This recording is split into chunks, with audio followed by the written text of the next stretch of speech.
Oui, oui, exactement. Puis c'est des valorisations, ça a pas tant d'importance, sauf quand on tombe dans des niveaux extrêmes. Puis là, on commence à avoir des niveaux qui semblent extrêmes. Quand on regarde les attentes des marchés envers la croissance des bénéfices des entreprises par pays, là, on voit qu'aux États-Unis, c'est encore très dominant, mais la ligne commence à courber vers le bas. On commence à réviser. Pour le Canada, pour l'Europe et pour le Japon, on voit que la ligne commence à retourner vers le haut, que peut-être que les analystes étaient devenus trop pessimistes. Donc, le marché qui est en train d'intégrer tout ça, bien, il récompense ces marchés-là où on voit des révisions à la hausse. Puis, on est en train de voir ces mouvements-là qui pourraient avoir du momentum en cours d'année. Des auditeurs qui nous écoutent, qui veulent peut-être acheter en Europe, tu leur recommandes-tu un ETF Europe et puis un ETF Japon peut-être aussi là-dedans? Oui, ben, si vous voulez utiliser des fonds négociés en bourse pour avoir de la gestion passive, ben oui, il y a des bons produits qui existent. Les iShares de BlackRock, vous pouvez aller vous investir là. L'indice commun, généralement, assez diversifié, c'est les indices MSCI, là, MSCI Europe. Il y a des fonds négociés en bourse qui se transigent là-dessus. La gestion active, probablement, peut avoir beaucoup de valeur dans un environnement comme celui-ci où les tarifs peuvent frapper des Oui. industries de façon très différente. Donc, un bon fonds mutuel, puis tu sais, je ne vais pas pousser nécessairement les fonds de IA, mais des bons fonds mutuels, fonds distincts avec la gestion active en 2025. Puis ça, peu importe la géographie, la gestion active devrait avoir une bonne valeur aussi. Donc, si vous avez un conseiller financier qui a une bonne offre de fonds là, à l'extérieur des fonds négociés en bourse, ça vaut la peine de les regarder en 2025. La gestion active, le conseiller financier va intervenir rapidement là, hein, si ça Oui, bouge. Donc lui, ouais, ben, il sera lui, pas. c'est Ouais. ben, c'est de choisir le bon fonds, puis c'est de s'assurer qu'il vous amène à faire une rotation, ben, un rebalancement de portefeuille régulièrement. Mais le fonds qui va vous être vendu, le gestionnaire de portefeuille, c'est des gens comme nous, comme mes collègues ici chez IA, qui chaque jour, ben, on essaie de se positionner avec les bons titres dans les bons secteurs, en protégeant ces risques-là, puis en regardant les bonnes opportunités. Donc, la gestion active, quand il y a de la volatilité, puis du géopolitique, puis des menaces de tarifs comme ça peut ajouter beaucoup de valeur. Là. L'or franchit 2008, 2800, on s'en va vers le 3000. Est-ce qu'on voit Ouais. quelque chose là aussi? Ben, c'est intéressant. Nous, c'est une des positions où on a eu tard puis qu'on vient juste de sortir.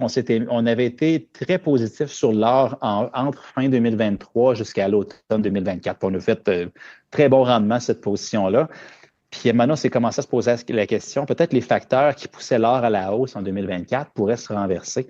Les mouvements du dollar américain fort, d'habitude, c'est mauvais pour l'or. Les mouvements de taux d'intérêt, le géopolitique qui pourrait se calmer un petit peu aussi si Trump réussit à faire quelque chose avec la Russie puis l'Ukraine. Le marché anticipait tout ça, avec raison, avec tort, mais quand même, on voyait une opportunité là. On s'était mis en position courte, donc on s'est mis à contre-courant sur l'or, puis l'or a continué de monter. On se Oui. l'explique mal.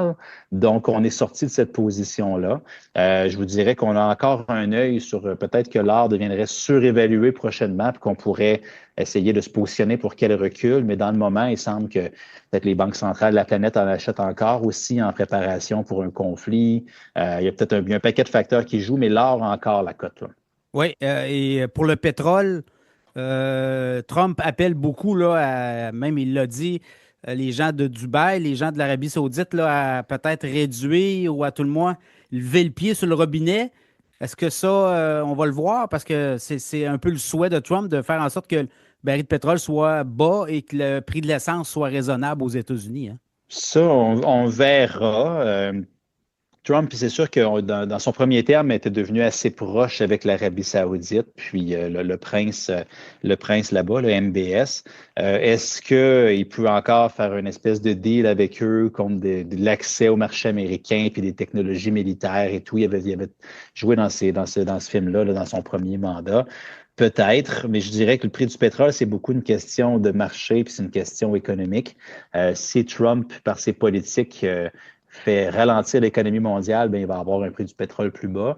Mais il ne faut pas oublier aussi que s'il fait un deal avec l'Arabie Saoudite qui produise plus pour faire baisser le prix du pétrole, bien, les autres joueurs peuvent se mettre à tricher aussi pour garder le prix plus élevé. Oui. Donc, il y a beaucoup de choses qui peuvent se passer. Je ne suis pas si optimiste que ça sur cette menace-là. Je pense que ça va y aller selon le marché mondial. On s'attend à une croissance économique qui devrait quand même être bonne en 2025. Donc, ça devrait soutenir le prix du pétrole à des bons niveaux. Au niveau du portefeuille, liquidité, on se garde quoi pour les opportunités?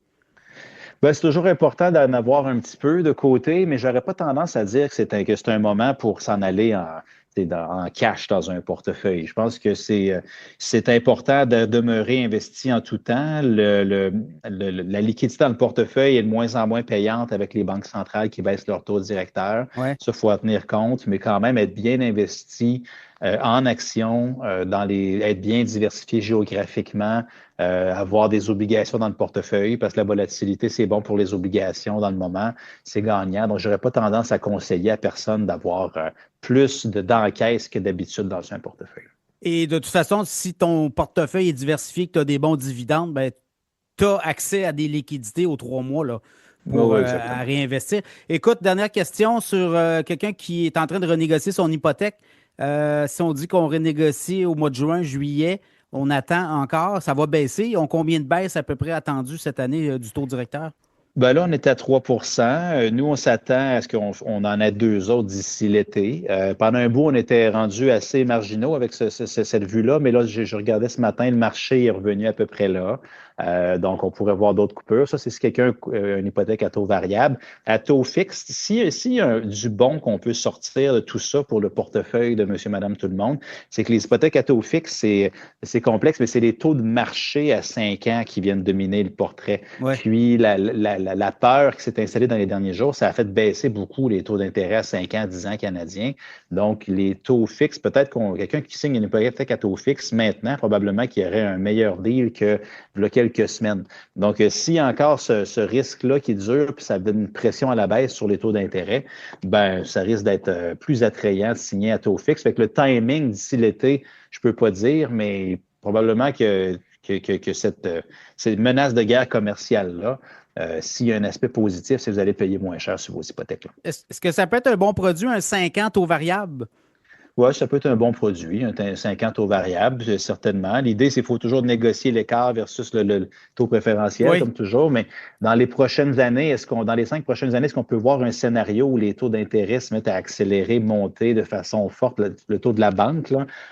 Pas vraiment. J'ai l'impression qu'on s'en va vers le taux neutre, dans le bas de la fourchette du taux neutre, puis après ça, on pourra remonter un petit peu, mais c'est difficile de voir un scénario où quelqu'un ferait une erreur monumentale, je pense, en signant avec un taux variable aujourd'hui. Oui, puis je pense pas qu'on réimprime beaucoup d'argent là, dans les prochaines années. On l'a fait avec la COVID, Non. mais là, Puis, tu sais, puis si on va là, ça veut dire que les taux variables vont baisser oui, encore plus. Fait ouais. que je pense que c'est dur de voir un scénario parce que c'est catastrophique là, de signer variable dans le moment.